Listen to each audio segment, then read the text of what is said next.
सध्याची परिस्थिती बघता एक फार मोठं देशावर धर्म संकट आल्यासारखं झालंय सर. परिस्थिती अशी आहे की लोकशाही धोक्यात आलेली आहे. हे सुजाण नागरिकाला तर समजून येते सर. त्याच्यामुळे प्रत्येक सुजाण नागरिकाची जबाबदारी अशी ठरते सर की लोकशाही कशी वाचवता येईल. आणि लोकशाही वाचवण्याच्या दृष्टिकोनातून मोठे राजकीय कार्यकर्ते असतील, सुजाण नागरिक असतील, सामाजिक कार्यकर्ते असतील, ज्यावेळेला देशाची चिंता वाटते, या सर्व लोकांनी आम्ही भारताचे लोक विरुद्ध सत्ताधारी लोक अशी निवडणूक व्हायला हवी आहे. त्याच्यासाठी मग काय करता येईल? मग त्याच्यासाठी पूर्वगामी विचाराच्या राजकीय लोकांची फळी बांधली पाहिजे, त्याचे मूड बांधली पाहिजे. आणि सामाजिक कार्यकर्ते जे आहेत त्याच्यामध्ये मराठा समाजातून आलेले जरांगे पाटील असतील किंवा वंचित आघाडीचे आदरणीय बाळासाहेब आंबेडकर साहेब असतील, यांच्यावर फार मोठी जबाबदारी पडते सर.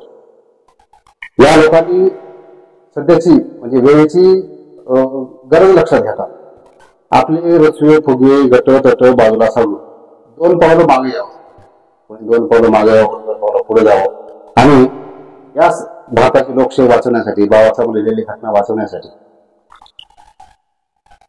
एकत्र येऊन ही येणारी आगामी लोकशाही लोकसभेच्या निवडणूक आहे लढावी लागते. पण याच्यामध्ये जरांगे पाटीलला असं भूमिका व्यक्त करणारच आहे सर. याच्याशिवाय बाळासाहेब आंबेडकरांच्या बाबतीमध्ये म्हणायचे की त्यांच्याविषयी लोकांमध्ये आदर आहे, पण त्यांच्या बोलण्यातून संभ्रम निर्माण. त्यांनी मेहरबानी करून लोकांना संभ्रमात टाकू नये. तुमच्यावर जे प्रेम करतात लोक त्यांचा तुम्ही अनादर करू नये. मागच्या वेळेस बाळासाहेब आंबेडकरांना सल्ला देण्या एवढा मी काय राजकीय पक्वता नाही, कोणी राजकीय विचारवरून नाही, विश्लेषक नाही. तर एक सामान्य माणूस मला असं वाटतं की मागच्या वेळेस बाळासाहेब आंबेडकरांनी 2 पाऊल मागे घेतले असते तर 10-15 आमदार तर त्यांचे राहिले असते सर. तर हे आणि हा लढा रस्त्यावरचा लढा नाही, कोणते असते गोरगरिबाचे प्रश्न विधानसभेत मांडण्यासाठी, गोरगरिबाचे प्रश्न लोकसभेत मांडण्यासाठी तुम्हाला तिथं जावं लागेल. तुमच्याकडे ताकद असताना तुम्ही थोडक्यासाठी सर तुम्ही लढत, थोडक्यासाठी कानून करता आणि पूर्ण मोल होता. भारताची लोकशाही वाचवण्यासाठी 2 पावलं मागे या. ठीक आहे, तुम्ही बार्गेनिंग करा, जेवढं ताणता येईल तेवढं ताणा, पण शेवटच्या क्षणी सर तुम्ही या पुरोगामी लोकशाही आघाडीमध्ये आपण सामील व्हावं, इंडिया आघाडीमध्ये सामील व्हावं आणि मोदीच्या विरोधात लढावं असं मला प्रमाणे वाटते. आणि जर काय म्हणायचं जर समजा ते नाही लढलं काय होईल? योग्य नाही दाखवते बेकीचं रूपांतर होणार, काय होणार माहिती आहे सर. मताचे विभाजन होईल आणि आपण इनडायरेक्टली भले तुम्ही उघडपणे बीजेपीला मतदान जर नाही करत असला तरी आपल्या अशा बाजूने उमेदवार उभं करण्यातून मताची फोड होईल आणि इनडायरेक्टली त्याचा बीजेपीला होऊन जाईल. आणि परत येणाऱ्या काळात जर बीजेपी आलेच तर भारताची लोकशाही अधिकार संपू जाते सर. त्याच्यामुळे मला पुन्हा बाळासाहेबांना अधिकार वाटते की मताचं विभाजन होईल असं आपण कोणतेही कृत्य करू नये.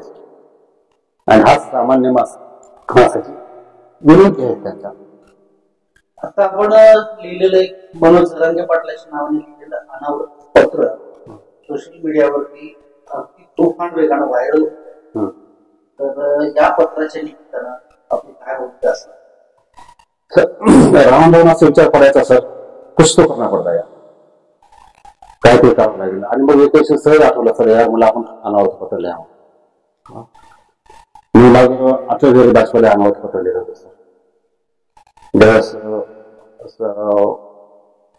भांडार झाला आणि मग त्यावेळेस अटल बिहारी प्रधानमंत्री होते आणि अटल बिहारीने सांगितले हा वाचतंय आणि विचारवंत लढाई विचारण्याची आहे.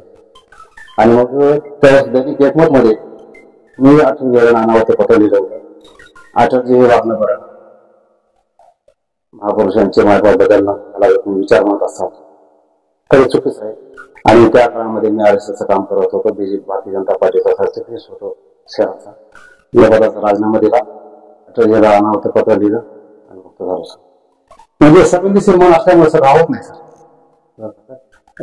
दुनिया बुडत असतात तो कामात न बुडती जन देखवे डोळा म्हणून येतो कळवळा होता म्हणे.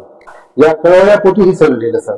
आणि मग जरांगे पाटलांना आम्ही लिहिलं. आता कोणाला पटो अथवा न पटो, माझं पत्र जरांगे साहेब आपण पोचले ते माहित नाही, मला माहित नाही, तर मी सामान्य माणसाची वेदना मी त्या पत्रामध्ये मांडले सर लोकशाहीच्या अनुषंगाने. आणि मग त्या विनंती केली आपण जर असं नाही केलं तर मग काय होईल माहिती का, ते त्यासाठी नवरा कसं चालेल पण सर्वत्र व्हायला पाहिजे हे बोलून आपण घेतले ना तर भारतीय लोकशाहीचं पोराट होऊन जाणार आहे.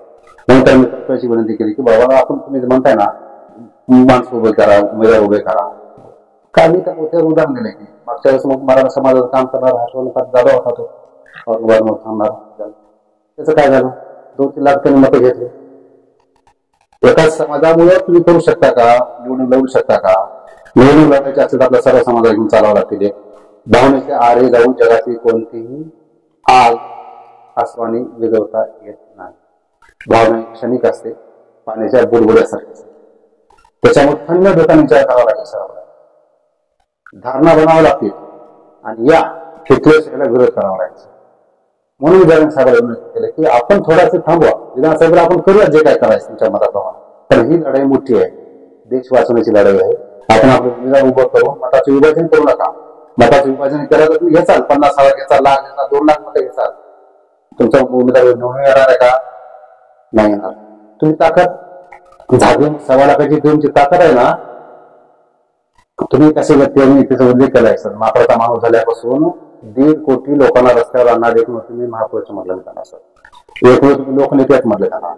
ही सगळी ताकद असताना तुम्ही जर मताच्या स्वरूपात तुम्हाला 25,000, 50,000, लाख, 2 लाख मतं पडले तर तुमची लोक सेफ्टी बघायला लागते सर. तुमची ताकद कळते ना. म्हणून झाकले बोट 1.25 लाखाचे राहता येतं. विधानसभेला आपण ताकद म्हणून त्याला कळकळीची विनंती केली की बाबा असं करू नका, मताचं विभाजन होईल असं काही करू नका. त्याला विनंती केली आणि लोकांचं माणूस कसं करायचं, संवेदनशील माणसाला हे आवडणार नाही. ते म्हणतात आपण इंडिया आघाडीशी आपण बोलूया, भारतात आम्ही भारताचे लोक आणि भारतीय